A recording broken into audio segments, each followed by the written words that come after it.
అన్నా నాకు నిద్ర పడతలేదు అన్నవాడు స్తోత్రం చెప్పండి. నిద్ర ఎప్పుడు పట్టదో తెలుసా? రిపోర్ట్లు రావాల్సి ఉందనుకో నిద్ర అట్టదు, అప్పు తీరాల్సి ఉందనుకో నిద్ర అట్టదు, పిల్లలకు పెళ్లి కాలేదనుకో నిద్ర అట్టదు, భర్త తాగుబోతాడు అనుకో నిద్ర అట్టదు, అనారోగ్యం కానీ ఆర్థిక సమస్యలు కానీ ఆధ్యాత్మికమైనటువంటి పరిస్థితులు కానీ కలిగినటువంటి వారికి నిద్ర పట్టదు. నిద్ర పట్టడం లేదా? చెల్లి నిద్ర పట్టడం లేదా?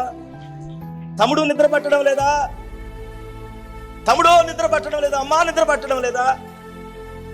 పట్టడం లేదు అని చెబితే పట్టిస్తాడు దేవుడు. హల్లెలూయా.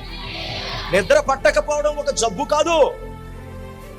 నిద్ర పట్టకుండగా ఉన్నటువంటి ఆటంకాలు, ఏది నీ నిద్రను పాడు చేసిందో, ఏది నీ సంతోషాన్ని పాడు చేసిందో, ఏది నీ ప్రశాంతతను పాడు చేసిందో, ఏది నీ హృదయాన్ని కలవరపరుస్తుందో దాన్ని దేవుడు సరిచేస్తాడు.